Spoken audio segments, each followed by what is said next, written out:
Let's hope that the M8 review goes better than last year's M7. And then the monitor just died.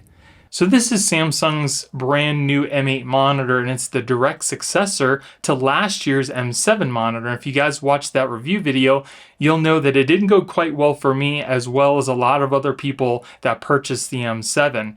Is this going to be the same issue? I hope not, but we're going to go ahead and find out. Now, unlike a lot of other reviews on YouTube about this monitor, I am in no way working with Samsung. They did not send this to me. I bought it with my own money, and I'm going to give you my brutally honest opinion about this monitor because I want to let you know if it's worth your time and money. So I'm going to go over all the monitor's features, how everything works, and you're going to walk away from this video knowing everything you need to know about this monitor. So while I'm doing this unboxing, let's go over some of the specs. So as we know, it's a 32-inch 4K monitor at 3840 by 2160. It's got a brightness of 400 CDM2. It's got a contrast ratio of 3000 to 1. It's got HDR10 Plus support. The response time is 4 milliseconds, so it should be really good for gaming. The refresh rate is only 60 Hz, so if you're looking for that 120, you're not going to get it out of this monitor. It's also got a 99% sRGB. It uses a VA panel type. It's got Bluetooth 4.2, Wi-Fi 5. It has a 65 watt USB charging feature, and it's running Samsung's Tizen OS. Now, I'm already not feeling super confident about this review. I just unwrapped the monitor from the packaging that you saw me take it out of the box. I have not touched the monitor screen at all. There's also not a cover to protect the screen, which typically there is. And if we look at the monitor here, you can see that there's already smudges and fingerprints right here. There's also some on the bottom. Look at all those marks. That's not from me, that came right from Samsung. I will also tell you another first impression. The monitor does kind of flex a little bit. As you can see, it's not super wide and it feels kind of fragile, so you got to be really careful when you're putting things together. So it's super simple to put onto the mount. All you need to do is to lift it up, put the little grooves into place there, and it just simply clicks into place. So as far as the build quality goes, I'm not super impressed. It feels super flimsy on this stand. As you can see, I'm barely touching it and it kind of wobbles all over the place. I don't like the fact that you can't mount it on a VESA mount. You have to use this stand, and everything is also made out of plastic. You can also slide it up and down, which is pretty smooth, but again, it doesn't feel very solid. Okay, so here's everything that came inside with the monitor. We get a little webcam here that's detachable. It also comes with a little USB Type-C connection that you have to plug in to the webcam itself to make it work. Why it came with two pieces, I don't know, but it simply just clips onto the back just like that. It also comes with a little remote here. It does also have a built-in battery, so you don't have to worry about replacing those. Here's your huge 140 watt power adapter. It also comes with a USB Type-C to USB Type-C cable. It also comes with a full-size HDMI to micro HDMI cable. And that's everything that you get in the box, so let's go ahead and hook it up and see what it looks like. Now if we look at the back of the monitor, you can see that there is two USB Type-C connections as well as a micro HDMI. Now only one of these USB Type-C connections are for in, and the other one can be used for charging. The whole back of the monitor has this herringbone design on it, and it also has two rear-facing speakers on each side of the monitor.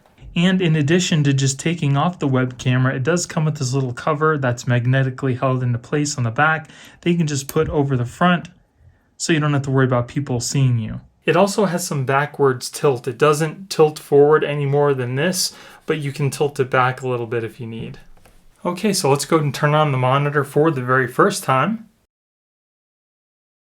I'm going to go ahead and set everything up. So the setup process was pretty painless. All you need to do is connect it up to your Wi-Fi. Then it asks you which digital assistant you want to use, Bixby or Alexa.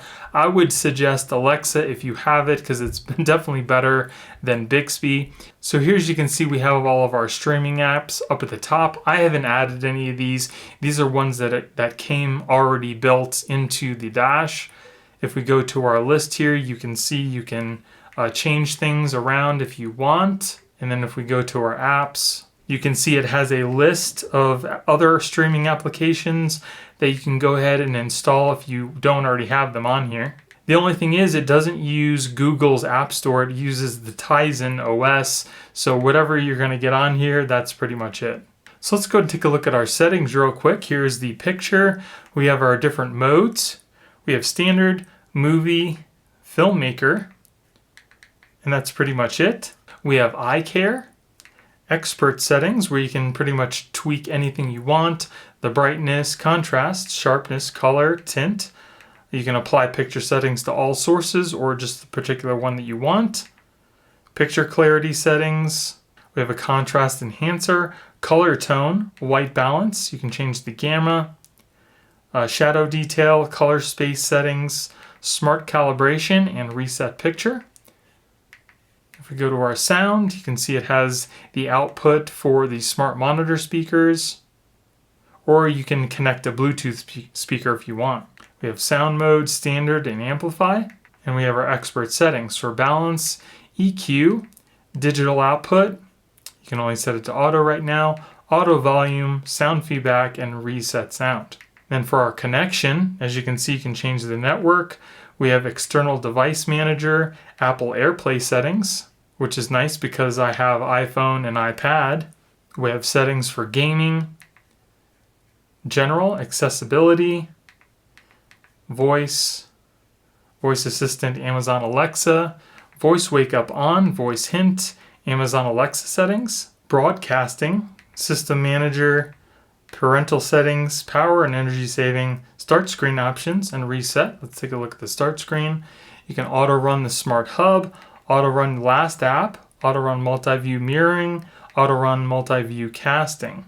For power and energy savings, we have brightness optimization, brightness reduction, motion lighting, we have a screensaver, and an auto power off. So the OS seems to be pretty smooth. I don't see any lag. Everything's running pretty well, so that's definitely a plus. I'm going to go ahead and put on one of my videos to see how good the picture quality is. UFi makes a lot of really good home security products, and this dual camera doorbell is no exception.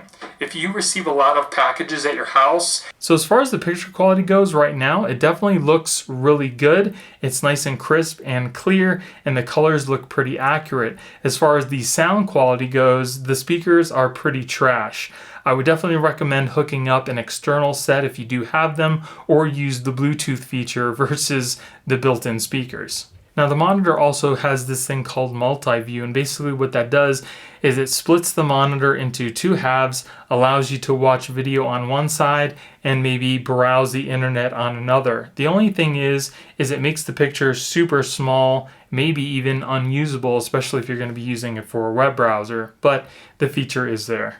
Now you also don't have to go all the way into your settings. It does have this bar here that puts the most used options all in one place, and it makes it really easy for you to get to and change. The monitor does seem to go pretty bright. Again, it has the 400 nits of brightness, and it does seem to be pretty bright even though it's in a brightly lit room. Very easy to see. Now the screen also is not glossy. It's got a matte finish on it, so if you happen to have the monitor in a place where there's sunlight or really bright lights, you're not going to get that glare like you would from a glossy screen. Now, one area of concern for this monitor is if you're going to be using it in a dark room and watching things that have dark areas like dark movies, you're definitely going to see a white haze across the whole screen. And it's exactly the same as the M7 last year. Now, as you can see, the monitor does have a white haze to it when we're looking at it in a dark room on a dark background. And if you're not exactly level with the monitor like I am, I'm kind of above what you guys can see, I see white haze across the whole monitor, and it looks pretty bad. So if you're going to be watching movies in a dark room that are dark, it's definitely not going to be good for your viewing experience. So now that I've raised the camera, you can see exactly what I'm seeing, and there's that haze across the whole monitor. It's actually not all white either. It kind of looks like it's got some reds and maybe some greens in there as well, which is kind of weird. And then if we look at the monitor from a side here, you can definitely see how there are more red hazes versus the whites if you're not looking at the monitor straight on. Now I also noticed that this monitor has some quality control issues. If we look at the bottom left-hand corner here, you'll see this white light. That's the LED light from inside the monitor coming through between a crack of the frame and the panel itself. It's also on the opposite side of the screen, but it's not nearly as noticeable. So I will be returning this monitor.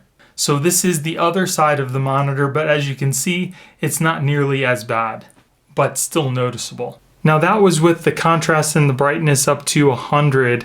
I've turned down the brightness pretty much down to 16, and the contrast is definitely better, but there is still a haze across the whole screen. It's not as prominent, but it's definitely still there. So I did find a movie that was pretty dark in the background. This is a little clip from The Batman, just to kind of show you what kind of experience you're going to get in those darker movies.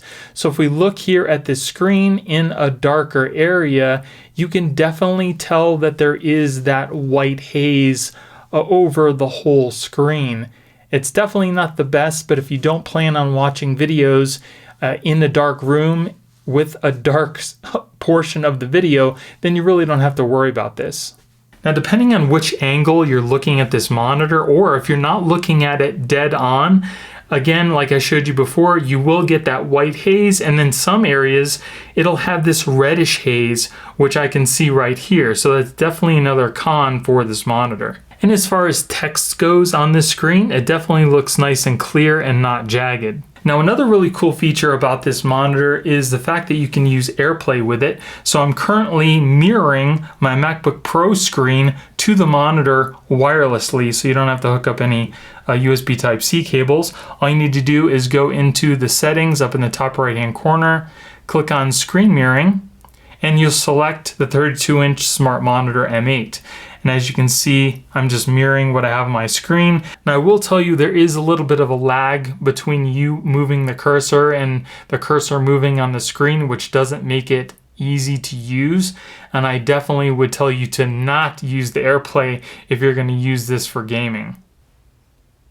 Open YouTube. Getting YouTube from Samsung.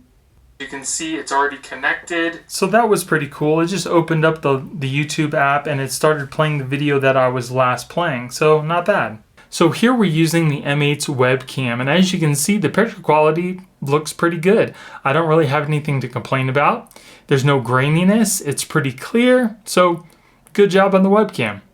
Now another really cool feature is the fact that you can hook up the monitor to another Samsung device, such as a Galaxy Tab S8 Ultra, or if you have a Samsung phone, you can connect it via the USB Type-C and use Samsung DeX. So you can use the monitor as a PC without actually having to hook up a PC to your monitor.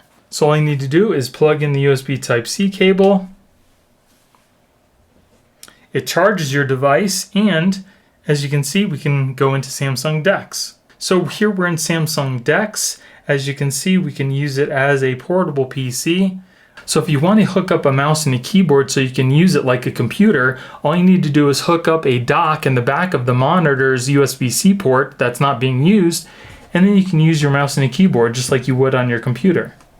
Another really cool feature of this monitor is the fact that it has built-in web services such as Microsoft 365. So if you need to use Excel, look at your emails, maybe make a Word document, you can do that all right from the monitor without any computer connected to it. So here, as you can see, I am logged in. We have Word, Excel, PowerPoint, Outlook, our OneDrive, Teams, and OneNote. So there's a lot of different options you can use, again, all directly from the monitor without a computer even hooked up to it. Now, it's definitely not the quickest application in the world, but it'll at least allow you to do some work with only a mouse and a keyboard connected to the monitor. Okay, so here we are playing a little Call of Duty Cold War Zombies, and I must say it looks absolutely beautiful. Now I also do have HDR turned on. It looks great. If you turn it off, it doesn't look as vibrant as it does right now. The response time is set to extreme. I don't notice any input lag, so far it looks amazing. Now, before, when we had it on a darker picture, you saw that it had that white haze, and I'm curious if it will do that same thing when we're in the game with the game mode on. Everything's brightly lit right now and everything looks great. We don't really have to worry about that contrast because there's no dark pictures. But once we get into that darker area, I'm assuming that we're going to see some of that white haze like we did before. So as you can see, I have the game mode on. We do have the response time set to extreme. We have surround sound turned on, but we're not using it right now. And I also have the game HDR mode on. So I can confidently tell you, if you're going to be gaming on this monitor, you're going to have a great experience. The picture quality is absolutely beautiful, and because of the low response rate, there's no input lag. The only thing I can definitely tell you you're going to want to do is to either use headphones or hook up an external speaker, because the speakers on this monitor are not good at all.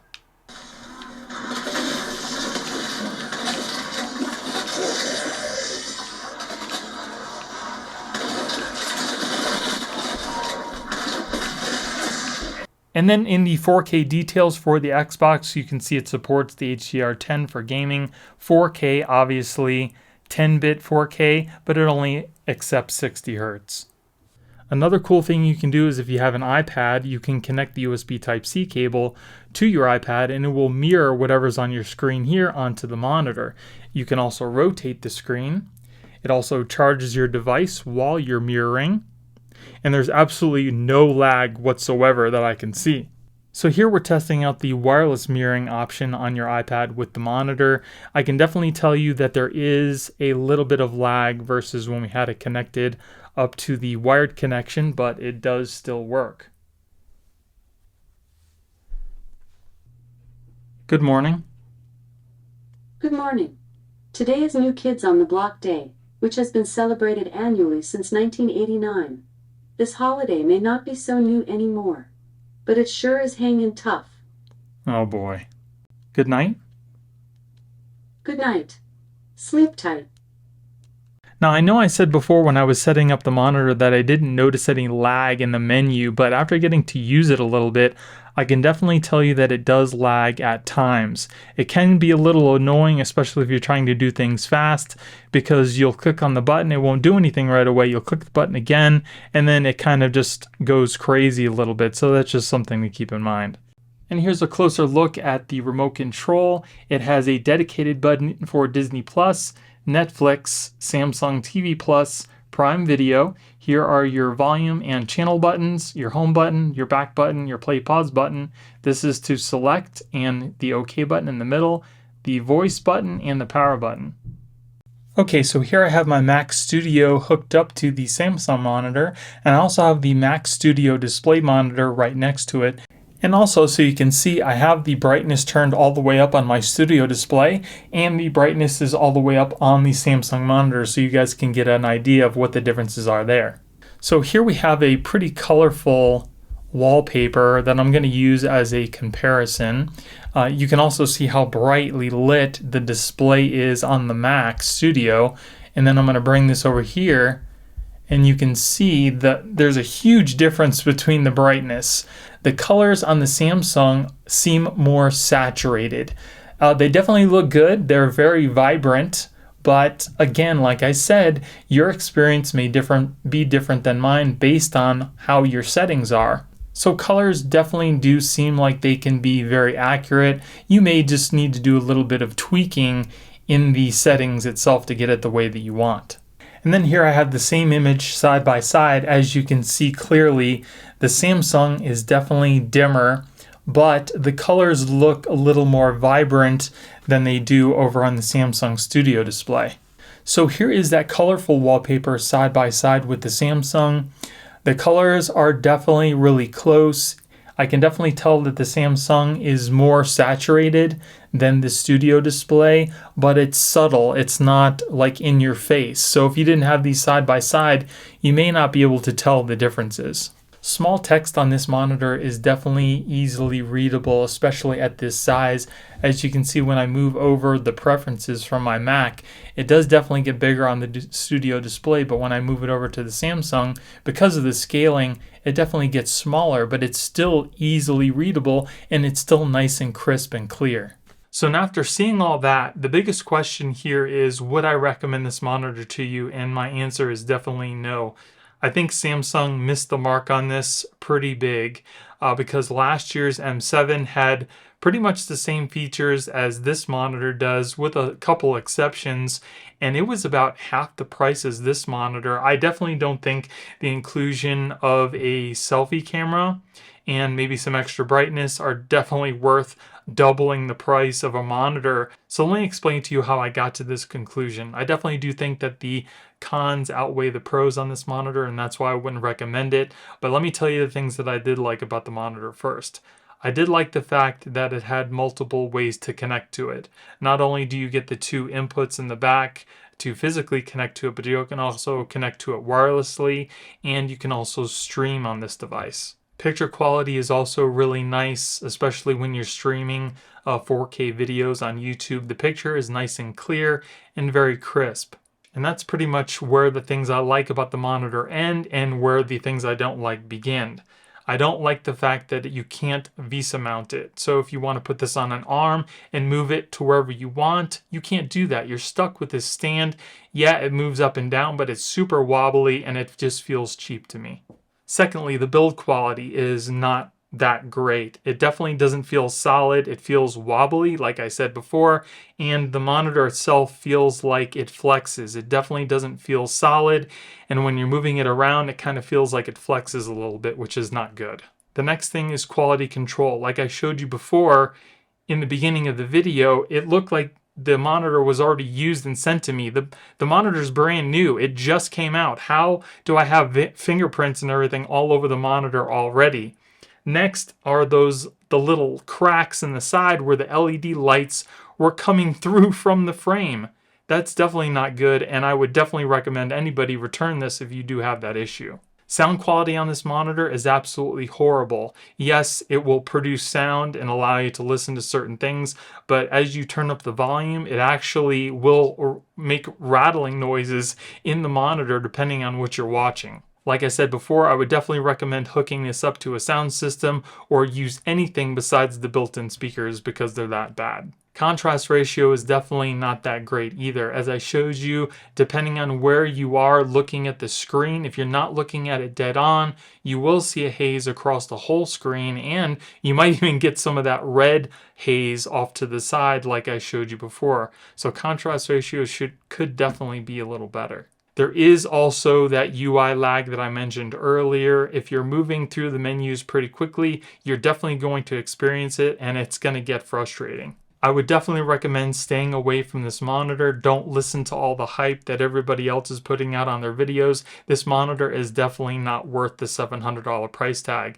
Like I said before, you can get a much cheaper monitor that's better than this and just buy a Fire Stick, hook it up. You have all the streaming capabilities that this one does. You can cast to it, and you have a much better picture. So I hope you guys enjoyed the video and you found all the answers you were looking for. And if you still have questions, definitely make sure you leave me a comment. I'll be more than happy to get to it and answer it if I can. And if you guys haven't already, definitely make sure you subscribe and hit that like button because it really helps me out on the channel. So thank you guys for watching. I hope you have a great day, and I'll see you in the next one.